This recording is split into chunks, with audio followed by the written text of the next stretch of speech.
di 2026 kali ini yang pertama. Kita bersyukur Tuhan kasih kesempatan kita untuk bersama-sama kembali beribadah. Baik, Bapak Ibu yang dikasih Tuhan, memasuki 2026 setiap tahun baru biasanya banyak yang bikin resolusi, banyak yang bikin plan-plan A, B, C, D, banyak yang pengen ada perubahan-perubahan. Hari ini kita bersyukur di awal tahun, pas Bapak Gembala menyampaikan isi hati Tuhan, yaitu tentang apa? Awal tahun tanggal 1. Cep. Hah? Back to covenant, amin, perjanjian ya. Jadi dibuka tanggal 1 kita diingatkan bahwa kita memiliki perjanjian dengan Tuhan. Ini sesuatu yang dahsyat, begitu saya menyadari ini sesuatu yang dahsyat yang kita gak sadari. Dan ini tidak dimiliki oleh agama lain. Saya berani katakan ini tidak dimiliki oleh agama lain. Perjanjian, Allah yang berjanji. Allah yang berjanji. Kalau kita bikin kontrak perjanjian, biasanya win-win solution, betul? Sama-sama untung gitu. Tapi begitu Allah bikin perjanjian dengan kita, apa untungnya Allah? Apa untungnya Allah, saudara? Ketika bikin perjanjian dengan Jess, apa untungnya Allah? Allah untung gak? Diuntungin gak? Kalau kita bikin perjanjian dagang, pasti untung-untung dong. Tapi begitu Allah bikin perjanjian sama kita, Allah bikin perjanjian sama Jessica. Apa untungnya Allah berjanji dengan Jessica? Apa untungnya Allah berjanji dengan kita semua? Ada gak? Apa keuntungannya Allah? Pernah mikir? Saya juga gak pernah mikir. Pas kita kemarin belajar tentang perjanjian, saya baru mikir, apa untungnya Allah berjanji dengan saya? Apa yang saya bisa beri buat Tuhan? Tidak ada. Tidak ada.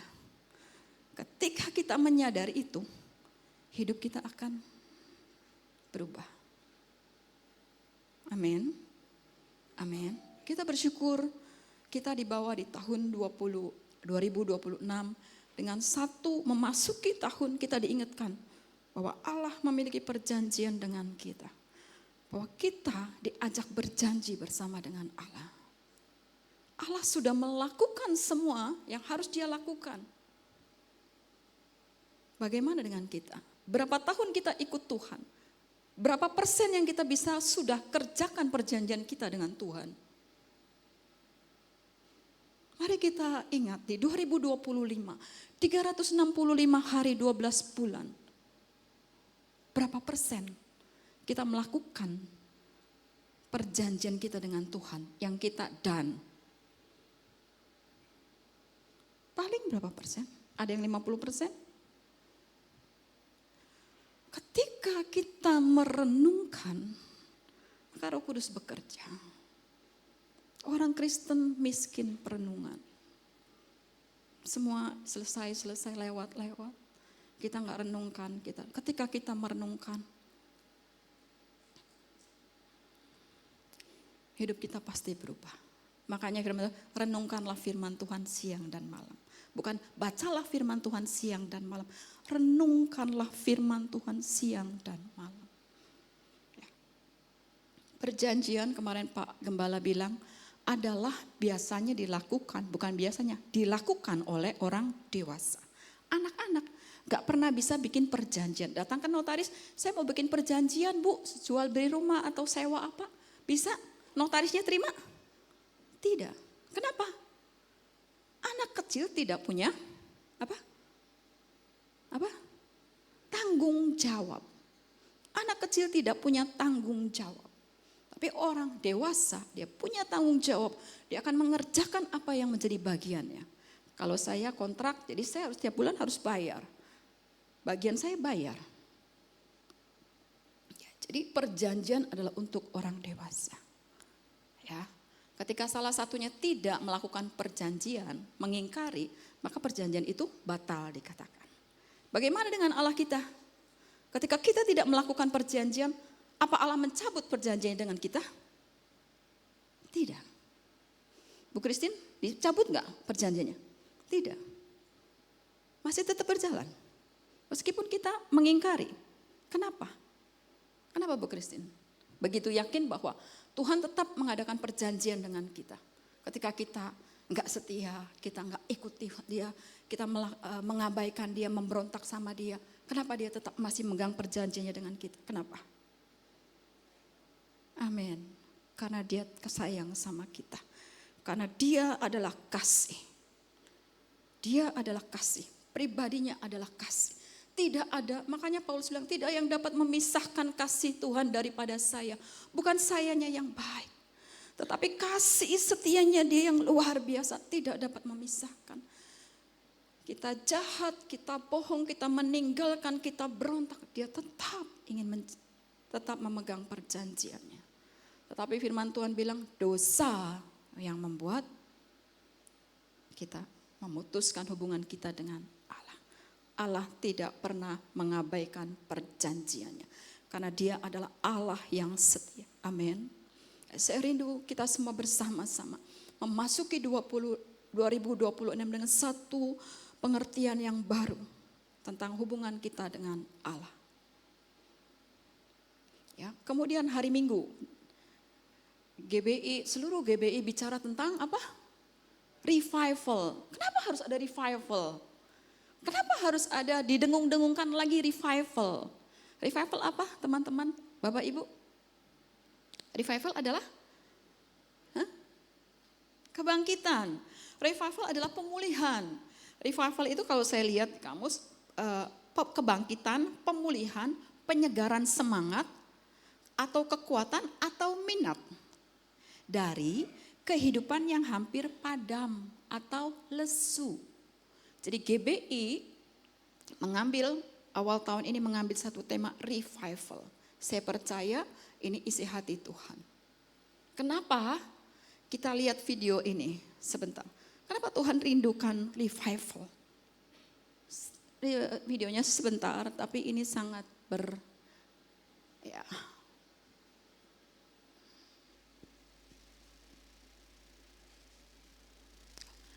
sekali lagi.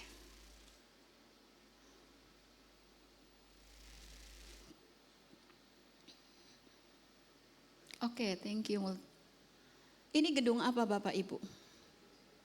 Gedung gereja. Kenapa orang-orangnya pada jatuh? Masuknya gereja, kenapa orang-orangnya pada jatuh? Masuknya gedung gereja loh, bukan agama lain. Katanya orang Kristen diselamatkan. Kenapa? Masuk gereja, bolong gerejanya, pada jatuh. Ini gambaran apa? Boleh bantu saya? Ini gambaran apa? Ini gambaran orang Kristen akhir zaman. Mereka ibadah, mereka rajin ibadah, mereka datang ke gereja, bahkan setiap pertemuan datang. Tetapi apa yang mereka lakukan? Kita lihat Matius 15 ayat 8 sampai 9. Jadi ini peringatan dari Tuhan untuk setiap kita memasuki 2026. Ini bukan tahun yang main-main. Matius 15 ayat 8 dan 9 berkata, bangsa ini memuliakan aku dengan bibirnya, padahal hatinya jauh daripadaku. Bangsa ini memuliakan aku dengan bibirnya, tetapi hatinya jauh daripadaku. Terus percuma mereka beribadah. Terus dikatakan apa? Karena ayat 9 dikatakan percuma mereka beribadah kepadaku. Sedang ajaran yang mereka ajarkan ialah perintah manusia. Berdoa, menyembah, menyampaikan firman Tuhan, membaca firman Tuhan. Cuma kegiatan. Tapi hatinya tidak melekat kepada Tuhan.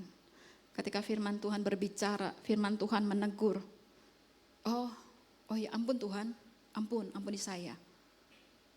Amin, keluar dari kamar, lupa. Itu namanya mengabaikan Tuhan. Hatinya tidak sampai kepada Tuhan. Kalau hatinya ada pada Tuhan, omongan Tuhan akan kita ingat. Betul? Ketika kita memiliki orang yang kita kasihi, omongannya kita pasti ingat. Bahkan titik komanya kita apal. Ketika kita mengasihi Tuhan, kita akan ingat kata-katanya. Ketika kita mengasihi seseorang, kita akan ingat semua ucapannya. Kita akan tahu keinginannya. Kita tahu yang membuat dia sedih. Itulah orang yang mengasihi Tuhan. Hari ini mari kita belajar, kita sungguh-sungguh hidup di akhir zaman ini. Banyak orang yang harus diselamatkan. Kalau kita cuma hidup untuk kita tidak dipanggil untuk itu. Kita dipanggil supaya banyak orang diselamatkan melalui kehidupan kita.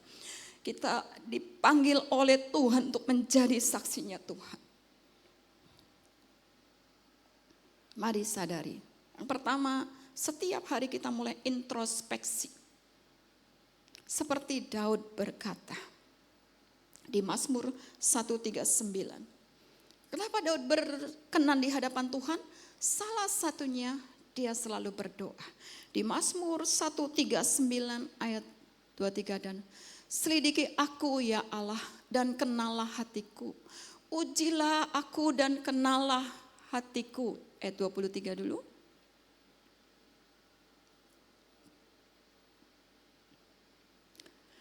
Selidiki aku ya Allah, kenalah hatiku, ujilah aku dan kenalah pikiran-pikiranku.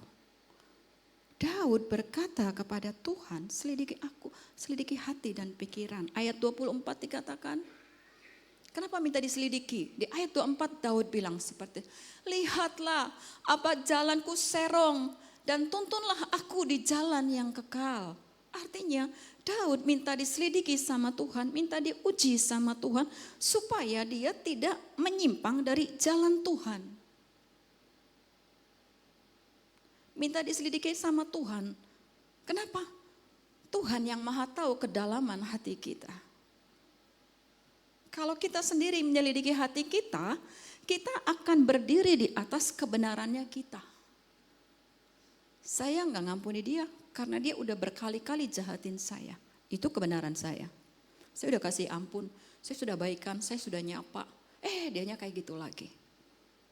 Cukup. Itu kebenaran kita. Jadi begitu doa, Tuhan bilang ampunilah apa. Tuhan aku udah ngampuni dia, cuma aku gak mau bergaul sama dia. Apakah ini mengampuni? Kita bilang benar, saya udah ngampuni dia kok. Tapi saya gak mau bergaul dengan dia. Ini kebenaran pribadi. Bukan kebenaran firman. Karena kita gak berani bilang, selidiki aku Tuhan. Apakah aku sudah ngampuni dia? Kalau kita berani bicara seperti Roh Kudus akan berkata. Saya ngalamin. Saya banyak ngalamin ketika saya minta Tuhan selidiki hati saya. Tuhan bongkar semua yang jelek dalam diri saya. Satu kali saya kesel. Maaf ya Pak. Saya kesel sama suami saya. Tuhan saya kesel, saya ngomong bla bla bla bla bla bla. Terus Tuhan bilang, Tuhan gak ngomong. Terus tiba-tiba Roh Kudus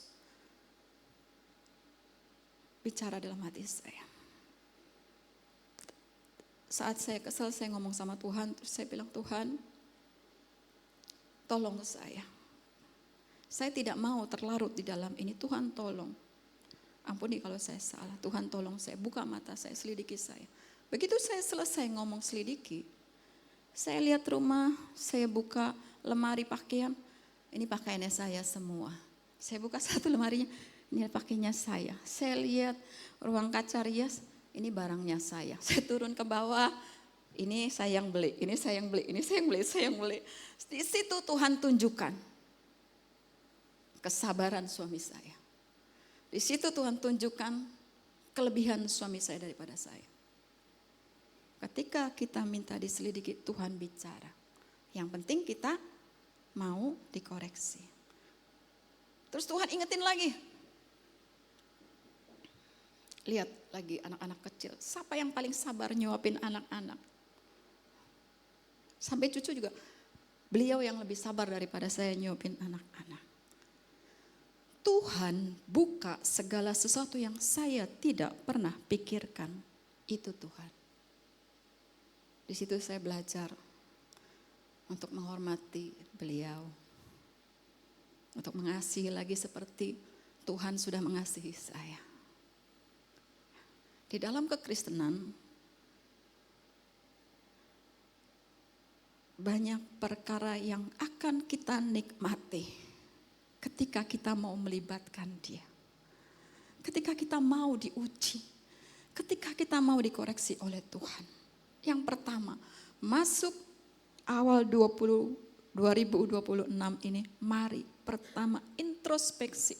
Minta Tuhan yang melihat hati kita. Jangan kita tanya Tuhan, apakah saya bagian dari orang yang tadi jatuh? Berani bertanya, Tuhan, apakah ini salah seorangnya saya? Saya ke gereja tiap minggu, saya perpuluhan, saya segala macam Tuhan. Introspeksi, berani bertanya sama Tuhan. Setelah introspeksi, ketika Tuhan kasih tahu, yang kedua harus apa? Bertobat. Banyak orang Kristen ketika dikoreksi, deny, membela diri, pasang tembok, enggak mau. Next, selanjutnya, gambar selanjutnya.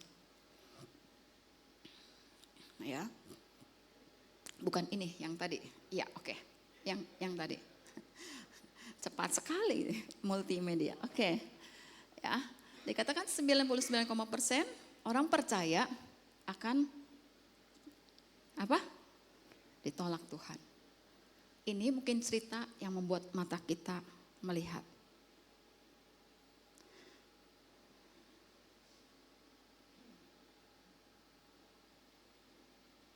Pernah berpikir kita ditolak Tuhan ketika temu Tuhan? Mari pikirkan, apakah kehidupan kita sudah cukup?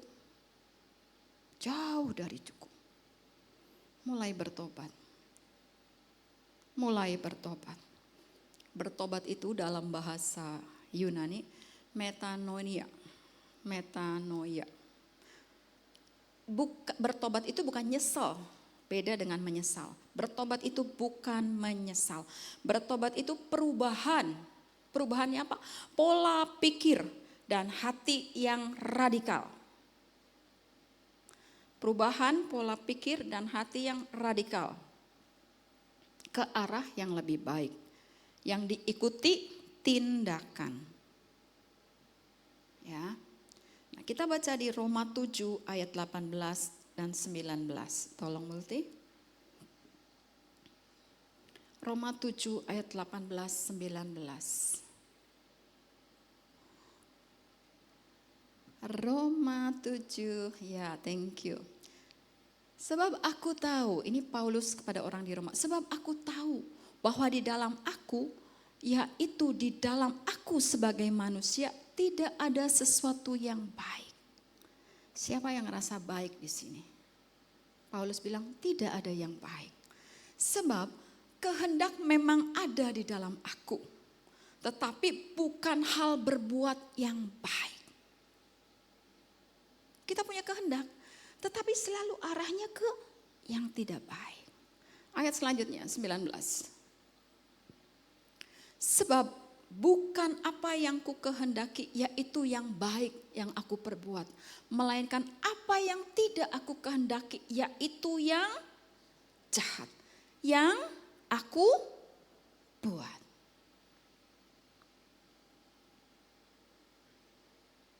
Bapak Ibu sering ngalamin begini. Begitu ditegur Tuhan, minta ampun sama Tuhan. Udah saya gak mau lagi bikin dosa ini. Jatuh lagi.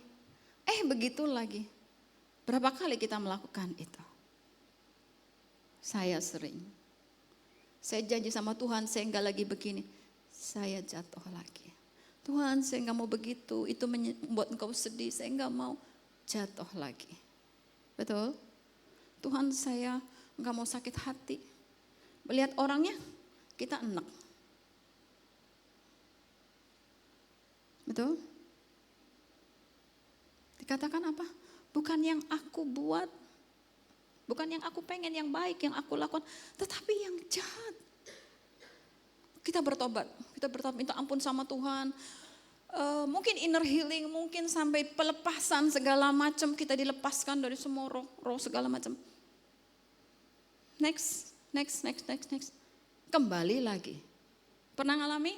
Saya yang ngalami. Kita udah dilepasin, kita udah, balik lagi ke sana. Karena apa? Karena bertobatnya kita adalah usaha untuk menjadi orang baik. Ketika kita bertobat, udah saya gak mau lagi berbuat dosa. Saya gak mau lagi. Tidak mau lagi berbuat dosa. Usaha, ketika kita bertobat, kita berusaha untuk menjadi orang yang lebih baik. Benar gak? Saya pengen jadi lebih baik lah. Dasar itu tidak membuat kita menjadi kuat. Dasar itu seperti rumah yang dibangun di atas pasir. Firman-Nya tidak ada. Kenapa? Karena di dalam tubuh kita ada dosa asal, ada natur dosa. Itu yang akan merongrong kita kembali. Ketika orang dilayani segala macam, setannya keluar. Tapi dia kembali lagi. Maksudnya bukan setan kembali lagi. Kelakuannya kembali lagi, enggak berubah. Mungkin berubah sebulan, tapi balik lagi. Hari ini kita mau belajar, apa sebenarnya yang sampai harus sekarang, maksudnya hal itu terjadi terus menerus atas anak-anak Tuhan, bahkan hamba-hamba Tuhan. Bukan semakin baik, malah semakin tidak baik. Bukan semakin kudus, malah semakin tidak kudus.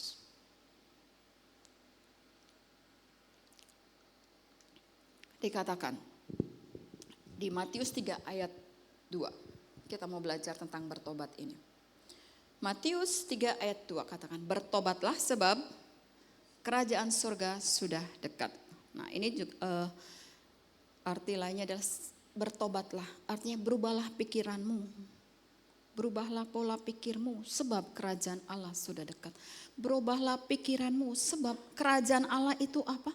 Kerajaan Allah adalah di Roma 14 ayat 17 dikatakan bahwa sebab kerajaan Allah bukanlah soal makan dan minum, tetapi soal kebenaran, damai sejahtera, sukacita oleh Roh Kudus.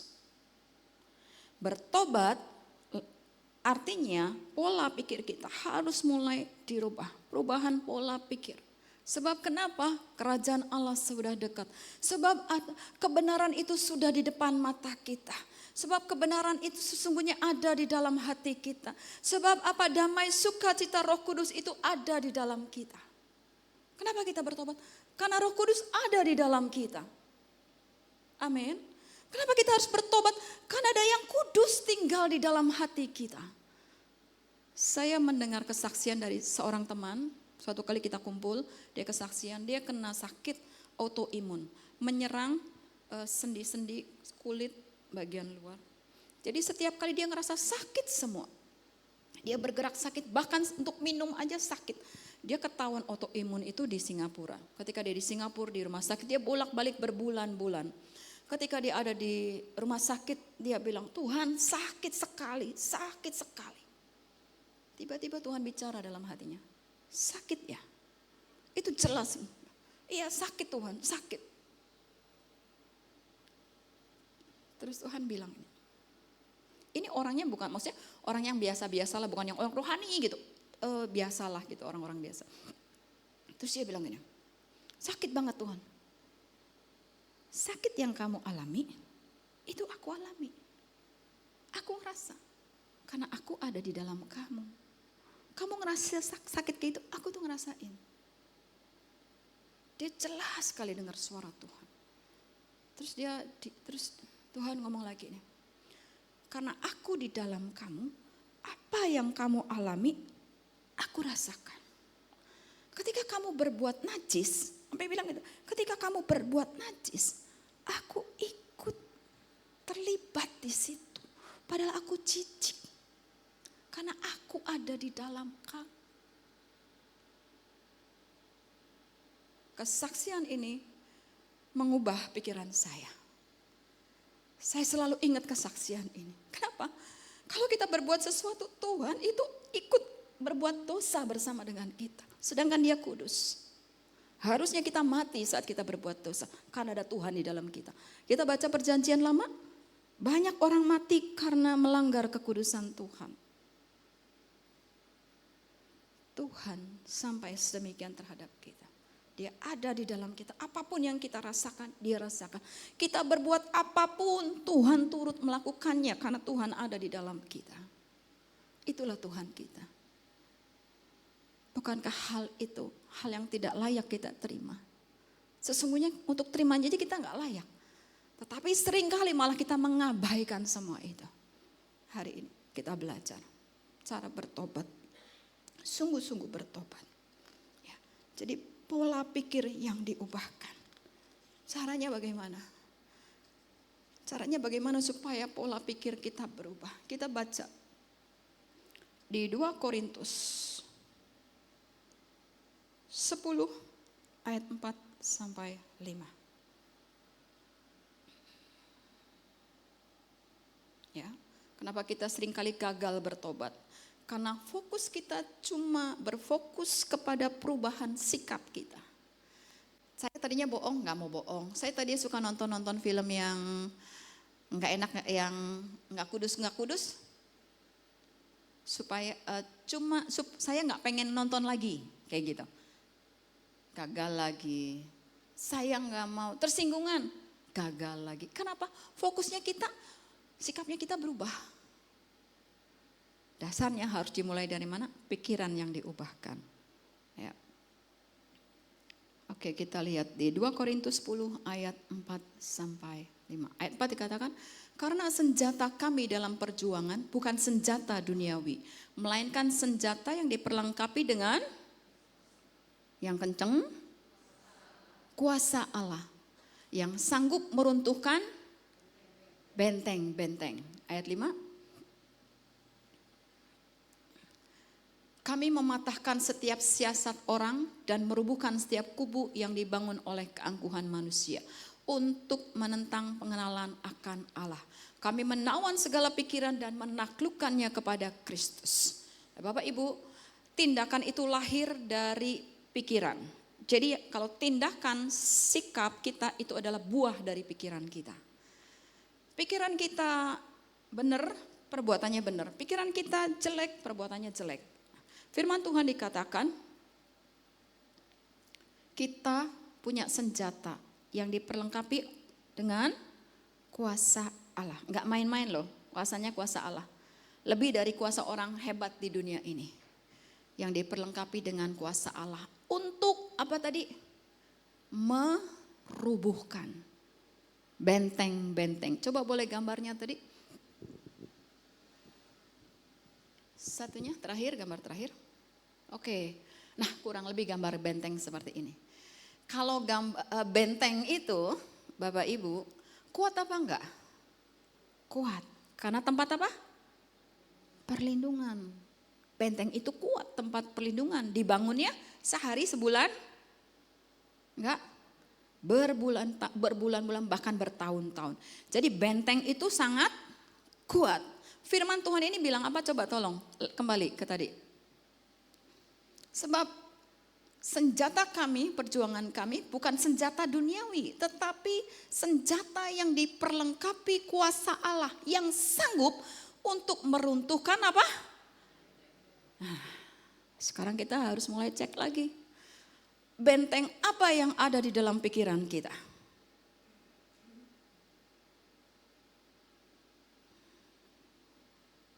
Kebenaran diri sendiri, pride, harga diri, atau material, apa yang dibangun oleh iblis dalam hidup kita?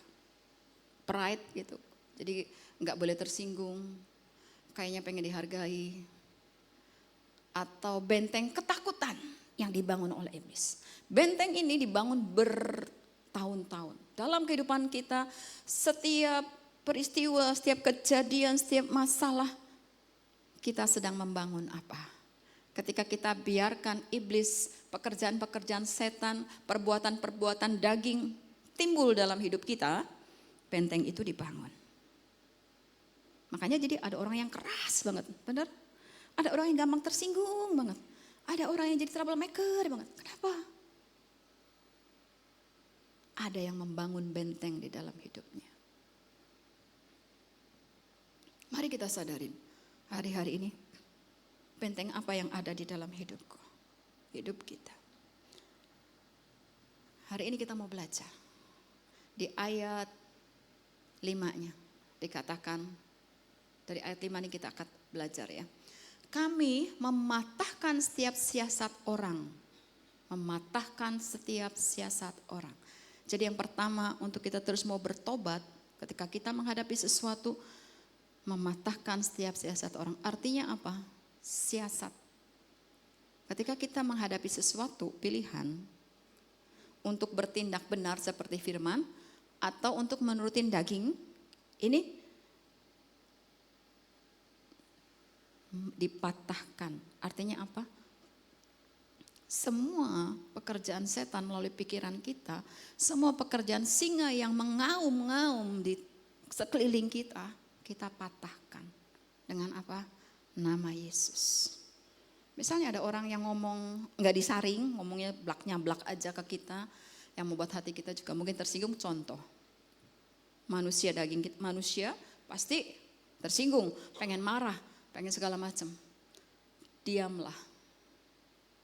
Ingatlah siapa kita. Kita sedang lawan apa. Nah, ketika kita diam, pasti Roh Kudus bicara. Dan ketika saat itu, yang dilawan siapa? Orangnya? Semua yang menyerang kita yang dilawan. Dalam nama Yesus semua pikiran sia-sia, semua kemarahan, ketersinggungan yang saat ini menyerang aku di dalam nama Tuhan Yesus.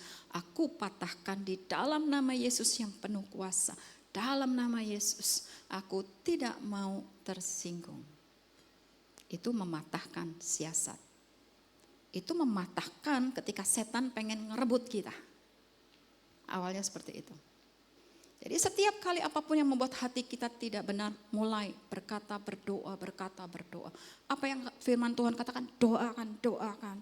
Percayalah Tuhan itu bekerja. Nah, Bapak Ibu, ketika tadi saya bilang ketika kita dilayani pelepasan segala macam, setannya dikeluarkan. Begitu setannya dikeluarkan, ada inner healing. Tapi bentengnya masih ada. Jadi orang yang istilahnya dilepaskan, dia bisa balik kembali lagi. Kenapa? Bentengnya masih ada. Jadi apa? Harus diapakan bentengnya? Dirobohkan. Bentengnya dirobohkan tidak bisa dengan dalam nama Yesus benteng roboh. Tidak. Karena itu sudah berakar di dalam hidup kita. Jadi merubuhkan benteng adalah dengan kebenaran firman Tuhan. Karena firman Tuhan, kebenaran itu memerdekakan. Kebenaran itu memerdekakan. Kebenaran itu apa? Ya firman. Perkataannya Tuhan adalah kebenaran. Kebenaran itu merobohkan benteng-benteng dalam kita. Benteng sakit hati, benteng kebencian, benteng khawatir, benteng apapun itu. Dirobohkannya dengan firman Tuhan. Jadi ketika baca firman, jangan baca selesai sekali sudah. Ketik 18 laicu bilangan 15 selesai. Saya sering. Cepat, wah saya ketelatan. Laicu segini-sini, selesai. Firman Tuhan bilang, renungkan siang dan malam. Saya baca kemarin imamat tentang ada korban bakaran, korban menghapus dosa. Itu banyak banget korban. Saya cuma berpikir, setiap hari itu banyak kambing, sapi, domba, burung disembelih. Orang berdosa harus bawa persembahan. Orang berdosa harus bawa persembahan. Bayangin, hidup kita cuma bolak-balik bawa persembahan supaya kita kudus. Hari ini kita belum dosa aja, Tuhan udah ampuni. Amin. Kita belum dosa, kita belum bikin dosa, Tuhan sudah ampuni. Karena penyalibannya di kayu salib, tetelestai, dulu, sekarang, dan yang akan datang. Nah, ketika kita mengenal kebenaran, kebenaran adalah memerdekakan seperti ini. Saya mendapat sesuatu yang baru hari-hari ini. Dia bilang begini, orang Kristen kadang kayak gitu, tobat, minta ampun sama Tuhan, Tuhan ampuni, ampuni, ampuni, selesai. Bikin lagi, seperti Roma tadi. Apa yang tidak ingin aku buat karena dosa yang mengikat aku. Jatuh lagi ke dalam dosa. Minta ampun lagi, Tuhan ampuni, bla bla bla bla bla. Selesai, balik lagi. Saya itu dapat ketika saya cari di YouTube biasa kayak gitu. Terus hamba Tuhan ini bilang,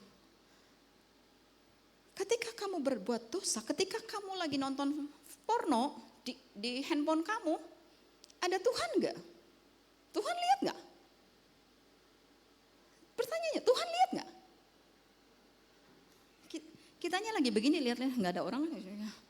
Tuhannya melihat. Terus kita baca Alkitab. Terus Tuhan ampun ya, ampun tadi saya teledor, saya tadi ngebuka sedikit dan saya tadi akhirnya terhanyut. Tuhan ampuni saya.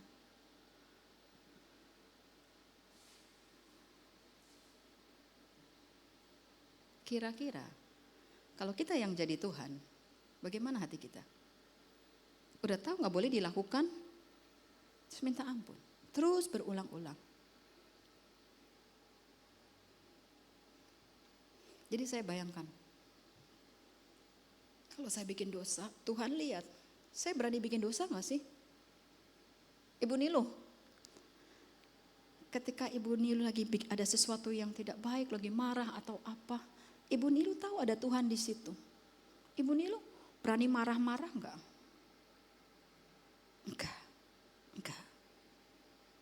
Enggak. Amin. Amin. Kalau kita menyadari dia ada, kita enggak akan berani curi-curi hal-hal yang tidak benar. Karena ada Tuhan. Itu kebenaran. Itu kebenaran. Jadi benteng-benteng yang seperti itu harus kita robohkan. Kita robohkan perbuatan-perbuatan yang salah dalam hidup kita. Benteng ketakutan, benteng kebencian, benteng sakit hati, benteng apapun dalam hidup kita. Kita harus robohkan. Dengan apa? Melakukan kebenaran. Dengan apa? Melakukan firman Tuhan. Ketika kita melakukan firman Tuhan, itu benteng sendiri. Kita lakukan lagi. Terus kita lakukan firman. Benteng itu hancur enggak? Hancur. Apalagi kuasanya kuasa Allah. Dan kita akan dibebaskan dari semua itu. Jadi firman Roh Kudus itu harus bersama. Kita melakukan firman bukan dengan kekuatan kita, tetapi dengan Roh Kudus. Ketika kita mau ngampuni, mau apa, Roh Kudus tolong saya tidak bisa. Tetapi Rohmu yang ada dalam saya sanggup membuat saya mampu. Terjadi, saya ngalamin banyak hal. Bagaimana hal yang di luar batas kemampuan saya terjadi dalam hidup saya. Saya cuma bilang, Roh Kudus, saya itu gak bisa apa-apa, tapi Engkau yang maha bisa, Engkau maha kuasa. Aku cuma mau melakukan apa yang Kau mau. Mampukan hati saya, mampukan diri saya, tolong pikiran saya, kuasai pikiran saya. Sederhana, ikut Tuhan.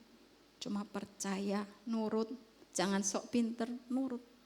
Kadang mungkin tidak enak buat kita, kadang buat kita rugi. Tetapi buat Tuhan,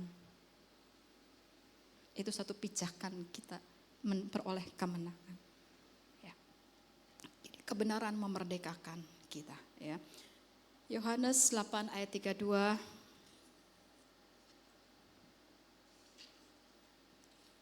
Dan kamu mengetahui kebenaran dan kebenaran itu memerdekakan kamu.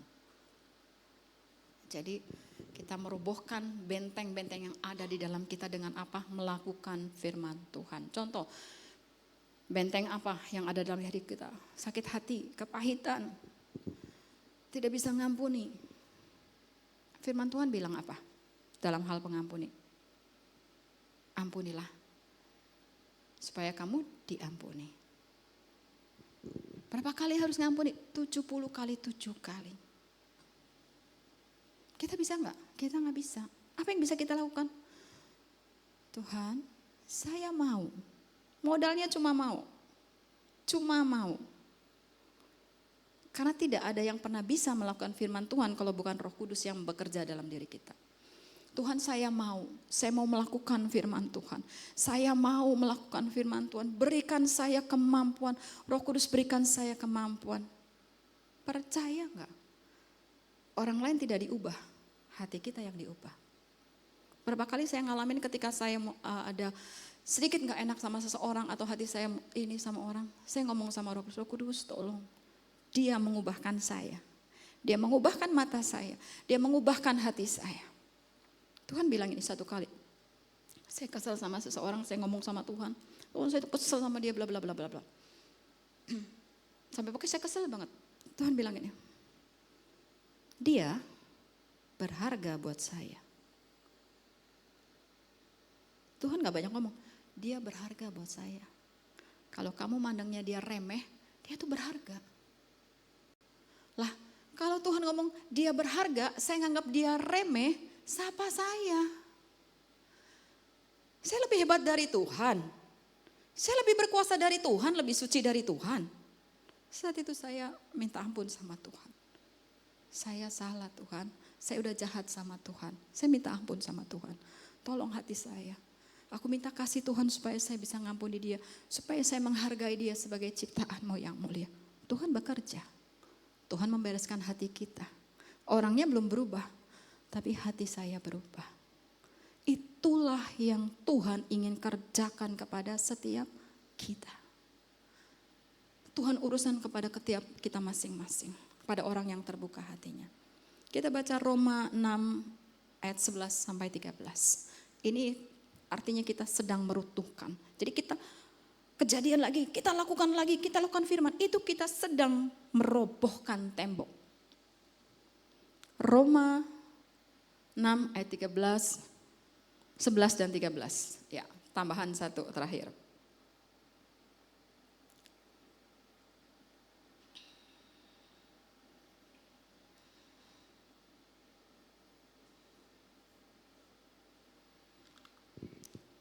Roma 6 ayat 11 sampai 13. Dikatakan, demikianlah hendaknya kamu memandangnya. Pola pikir kita harus berubah. Kita harus mulai berubah. Bahwa kamu telah mati bagi dosa. Tetapi kamu hidup bagi Allah dalam Yesus Kristus. Amin. Demikianlah hendaknya kamu harus memandangnya.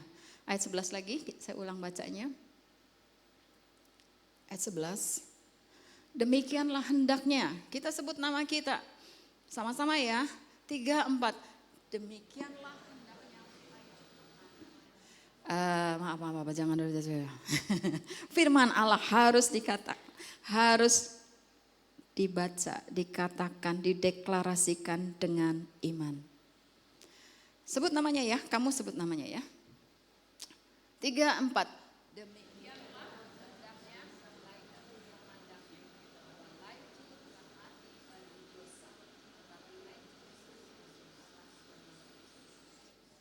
Orang Jawa semua nih Om, ngomongnya lembut-lembut.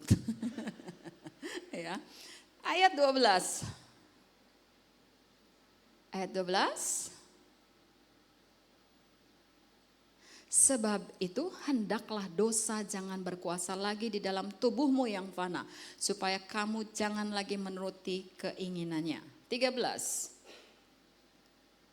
Dan janganlah kamu menyerahkan anggota-anggota tubuhmu kepada dosa untuk dipakai sebagai senjata kelaliman. Tetapi serahkanlah dirimu kepada Allah sebagai orang-orang yang dahulu mati, tetapi yang sekarang hidup.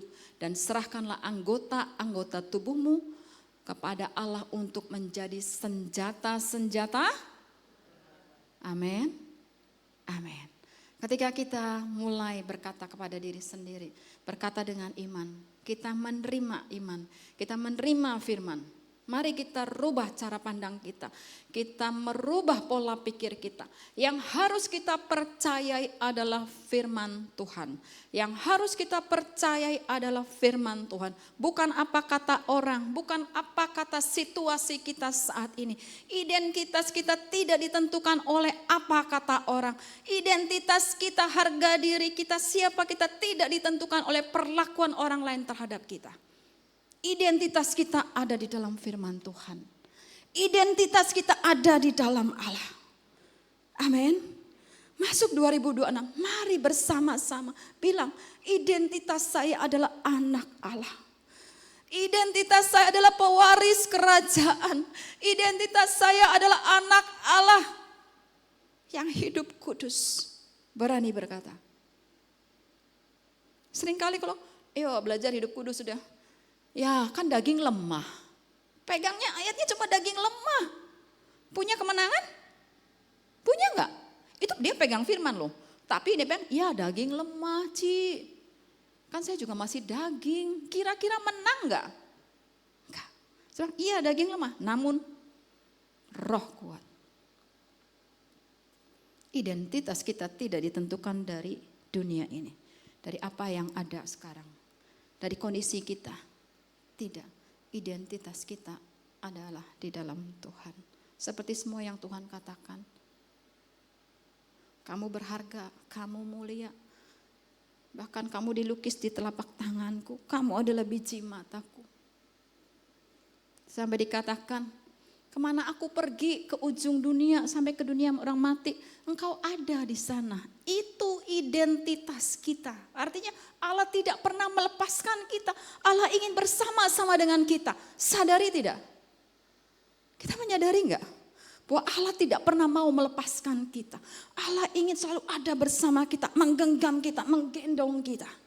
Meskipun kita lari kemana-mana. Tapi Tuhan ingin selalu bersama dengan kita.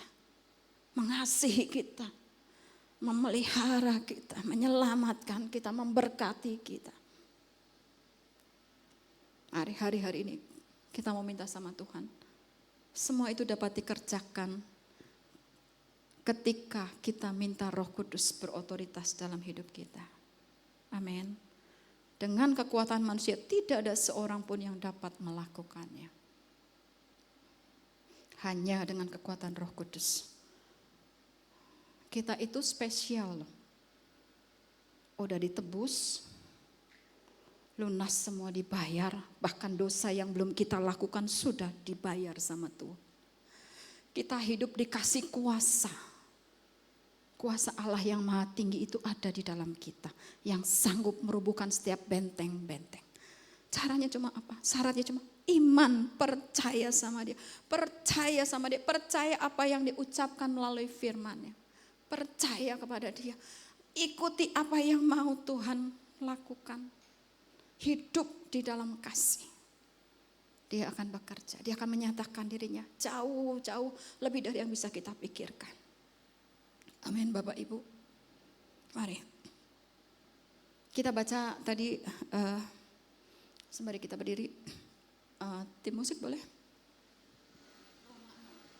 Roma 6 ayat 12. Kita baca terakhir, kita mau deklarasikan bahwa setiap kita adalah senjata kebenaran. Setiap kita adalah orang-orang pilihan Tuhan. Senjata-senjatanya Tuhan. Hidup kita bukan senjata kelaliman. Terakhir, saya bawa ini tadi lupa.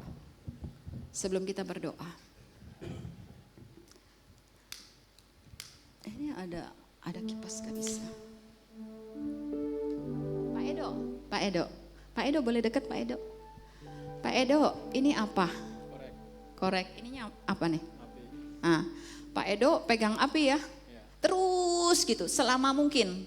Mau? Selama mungkin. Mau nggak? Selama mungkin pegang api. Nanti kita kasih cetiau. Kurang. Oh kurang. Jadi nggak mau ya?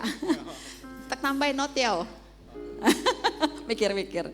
Mau nggak Pak? Pegang api terus gitu. Ya sehari lah. Mau Pak? Kenapa? Nggak kuat. Kenapa nggak kuat? Ya masih daging tubuhnya sih. Jadi? Terbakar pasti. Pasti terbakar, pasti sakit, pasti jadi masalah buat tubuh mereka. Demikianlah. Kalau kita memandang dosa adalah hal yang tidak boleh kita pegang, tidak boleh ada dalam kehidupan kita. Kita tidak akan memegang dosa. Kita tidak akan memilih dosa.